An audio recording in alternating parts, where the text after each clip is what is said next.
I want to talk about something that happened early this week.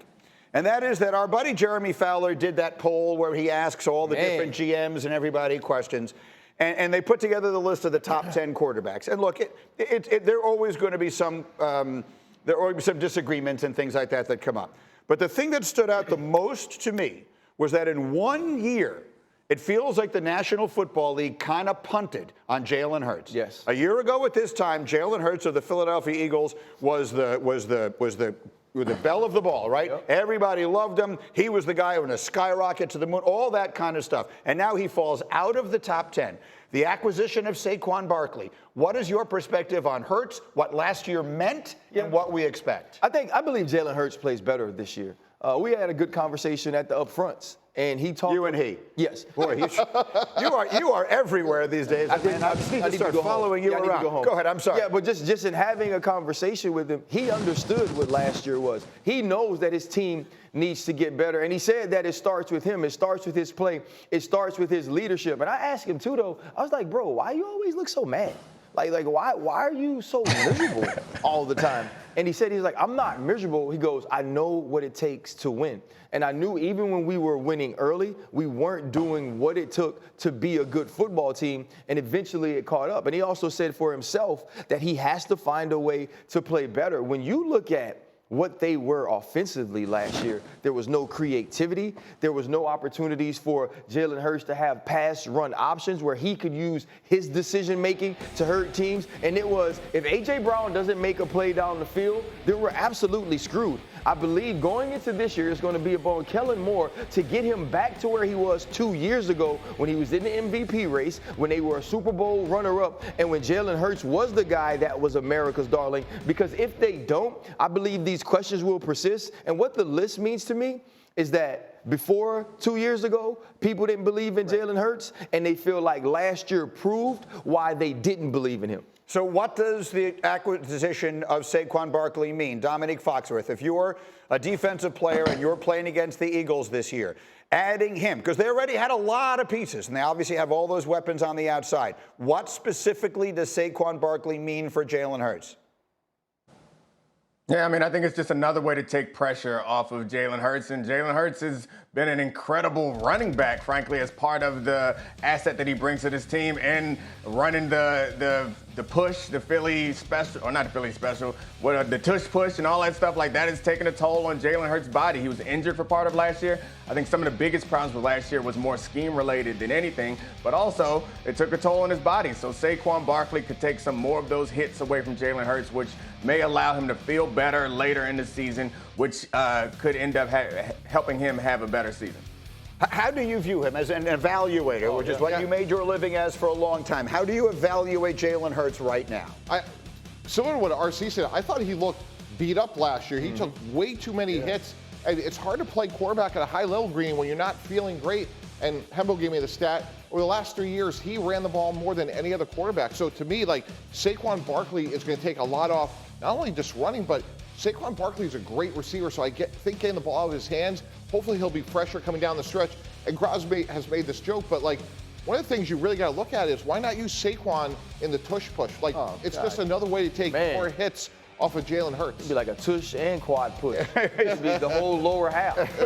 They do the tush push because it works. When they need a yard, they know they're going to get it. But you do have a quarterback whose knee was bothering him all last year. Right. And you're running play multiple times a game where, like, literally everyone from both teams is on top of him. Like, that can't help. So they have to rethink that. Look, the offensive scheme, I think, was a mess last year. And I think bringing in Kellen Moore will help with certain things. And bringing in Saquon Barkley will help with certain things. Jalen Hurts was very good against the blitz 2 years ago. He was terrible against the blitz last year. A lot of that was they weren't picking up blitzes, right? So whose fault was that? Was it scheme? Was it him? Was it, the running back situation? Whatever. There's a lot different, and I think they feel like they've addressed it. Jalen Hurts, until last year, was a guy that we saw get better every single year. He's a guy that knows what he has to do to take the next step, whatever that step is in a particular offseason, particular season. So I have faith that he'll do it again. Meet quickly, go.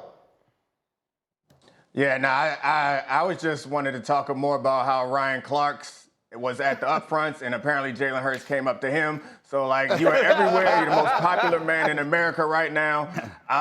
There might be an opening to run for office real soon. Maybe you should do that. There's nothing that RC can't do. I would vote for you.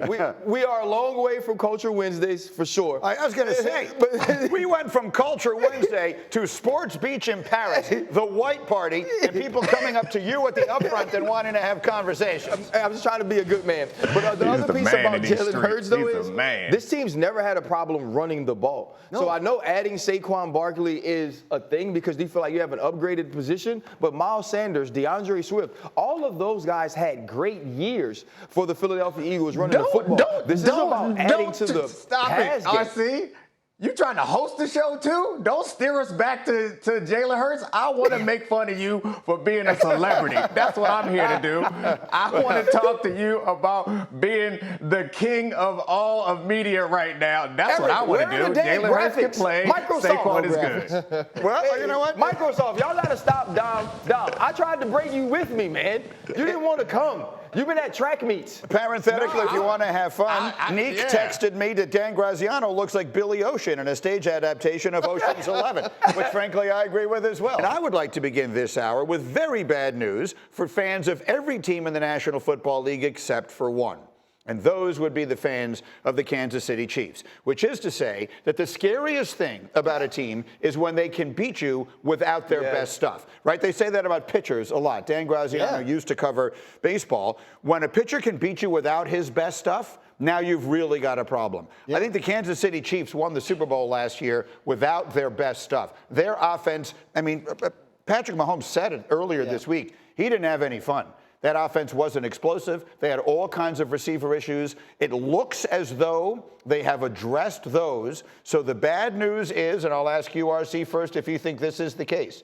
The Kansas City Chiefs this year are going to be, and may be demonstrably, better offensively than they were a year ago. They will be, but the scarier part is they're going to be back. They're going to be explosive again. Yes. Like, that was the thing. Like, this is the first time you ever walked into a stadium with Patrick Mahomes and had to use the dreaded phrase, Patrick has to manage the game. Because that's truly what he was doing. He was finding ways to create offense the best he could while a really good defense kept the game close, and then he could be Patrick Mahomes late when they needed it most. Now you're going to have Hollywood Brown, who is a 4-3 guy, Xavier Worthy, who was the fastest guy to ever enter the NFL on the outside. That opens up things for Travis Kelce, who truly throughout last season wasn't the Travis Kelce we were used to seeing.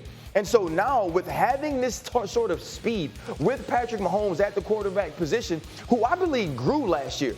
You grow through adversity. You grow through tough times. He's been the dude since he stepped on the field. Last year, he had to figure out to make a way out of no way. He was like a Southern Baptist church where every time you go there, it's fire and brimstone, and you're talking about the joy on the other side. The other side for him is now.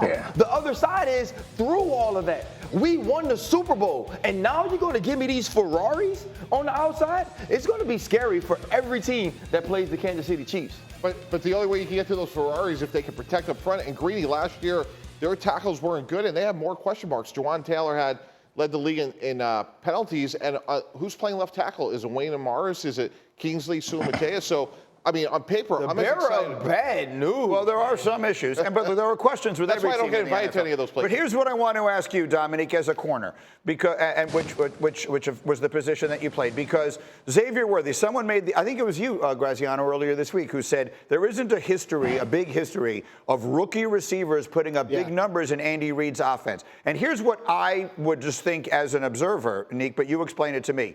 The mere presence of Xavier Worthy, who is faster than Tyreek Hill. That is not hyperbole. He ran the 40 faster than any other player in the history of the Combine. His mere presence on the field, I feel like, will change the way defenses will have to deal with them, whether he puts huge numbers up this rookie season or not. Can you explain, as one who has to be in that defensive secondary, what the mere presence of that speed might do? You ruining my morning. I try not to think about Xavier Worthy at all in life because it makes me nervous. And I think that Ryan's analogy to Southern Baptist Church was a good one for last season, and it might be an even better one for this season because cornerbacks are going to be in for long days, and they're going to be sweaty as hell looking at Xavier Worthy and Hollywood Brown on the other side. And them Martin Luther King fans that they got, they ain't going to help you cover Xavier Worthy. They not going to help you slow down Patrick Mahomes. They ain't going to do nothing but make you windy and sweaty. It's a long day with those guys on the field. So, I mean, but to be clear, thank you. Very specifically, right? I mean, this is just stretching like the way what Steph Curry does to an NBA defense is what this guy is going to do to an NFL defense, right? Yeah, so I think that the way that you think about scheming and preparing for offenses is you think about the players that you have to know where they are at all times. Yeah. Those are normally the players who make big plays. But if there's a guy out there who can run a 4-2, 4-1, you're going to know where he is at all times, and you're going to have to put in special coverages, special checks if he's in certain situations. Like, it is going to be a stressful thing just because you have a guy who you know can blow the roof off your defense, and you know that Patrick Mahomes can find them. So that is another person, even if he turns out not to be good, there's still going to be concern. And that's what we did when I was playing. It's like even the guys who didn't turn out to be great receivers, we would know their 40 times, and we would always know where the guy with the 4-3 was. We would find him, and we would address that any way we had to. And it's going to make life a lot easier for everybody else on the field because at any moment, he could blow the roof off your defense and give you a 60-yard touchdown. So when they give you the scouting report, the first page has like everybody's measurables, and it'll be, 6'3", 240, but they have the 40 time on there. And so when you look at something about seeing it on paper changes it for you. And so when I would look at that, I'd look at Troy and say, Troy, you're going to go to his side, right? Because that's not what I'm dealing with today. And it's not about his production as much as it is about his presence. That's it. Right? Now, you're going to need to get him the ball because eventually by week 4, if I realize you're not throwing it to him, then he's less scary to me. Mm-hmm. But if he's able to take the top off one time a game, then the next game twice, and then the next game make a play underneath where it's a catch and run, now you start to have to be concerned with him, and that's when the other players around him also get matchups. Yeah, I think that's what's scary about Patrick Mahomes, and we start to talk about him, right, in the idea of can he turn out to be the best player of all time? Can he catch Tom Brady in Super Bowls? He's already got 3. He just won it with, I want to say not his best team. It might have been his worst team. Yes. Right? Absolutely. I mean, defensively, they were outstanding. But certainly on offense, it was the worst team he's had since he's been there. And they managed to win the Super Bowl. It is a little bit like crushing a morning sports talk show without video.